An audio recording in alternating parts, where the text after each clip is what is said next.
Hello, esteemed listeners, and welcome to another edition of Premium Times Weekly Podcast. I am Titilope Fadare. Without mincing words, the security situation of the country hasn't improved from how it was last time out, but there was a flicker of joy. 7 weeks after armed criminals snatched 27 students from the Federal College of Forestry Mechanization, Afaka, Kaduna State, they finally regained their freedom. Although no mention of any ransom paid was disclosed, the release came days after the militia group that held the students threatened to kill their captives if their demands were not met. State Governor Nasir El-Rufai had maintained that he was not ready to pay a dime.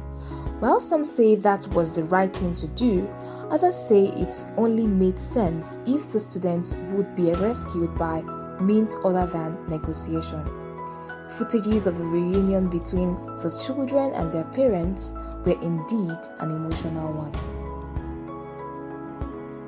While it was great joy for them, the same cannot be said of the 21 students abducted from Greenfield University, also in Kaduna State. While 5 of them have been killed by the bandits, one of them, Aaron Atahiro, was released by the criminals.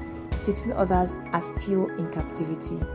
Nigerians have demanded more action from the government to see to the release of the abducted children and other captives held by kidnappers across the country.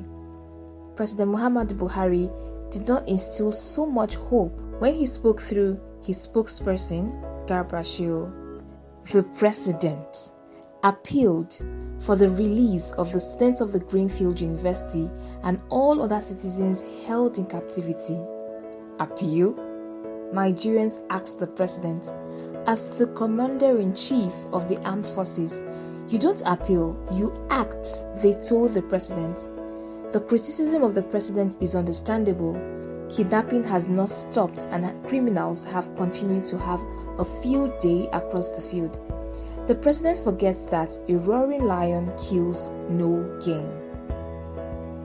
Also, during the week, another of the president's mouthpieces, Femi Adesina, released a statement alleging that there were plots by disgruntled religious and past political leaders to topple the Buhari administration. Mr. Adesina did not name any of the alleged planners, but said the statement was in support of an earlier one by the State Security Service, who alleged that there were plots to cause chaos in the country. The Buhari administration has been sometimes irritant to criticisms, including those from its erstwhile backers, much that, even on Twitter, the president and one of his media aides have disabled the comment section of their post. Who will tell them that the reign of insecurity and bad governance does not fall on one roof alone? The breakfast is a buffet and it can go round. One of the president's former supporters who got a dose of this was controversial Catholic priest and spiritual director of Adoration Ministry, Ejike Mbaka. Like activists for day, chop I chop for night, Idris Abdulkarim and senior advocate of nonsense, Festus Keyamo, as they call themselves in the ongoing feud between them, Father Mbaka was accused by the president of asking that certain contracts be awarded to him. But his request was rejected and is probably why he is no longer a Buharist. Father said yes, of course he asked for the said security contract, but it was to ensure that the security of the country was put in the hands of qualified persons. In that, the priest saw no harm. He said it was a vindication to his person, but some Nigerians argue that it was a stain on Mr. Mbaka's white cassock and the desecration of the altar. Apostle was here of this. How many more fathers do we have around, and how many more has the government also given contracts on the basis of chop I chop? Who knows? Always, this edition was written by Yusuf Akinpelu.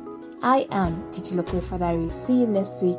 Bye bye for now, and remember, no matter how beautiful and well crafted a coffin might look, it will not make anyone wish for death. So be vigilant and please share these podcasts.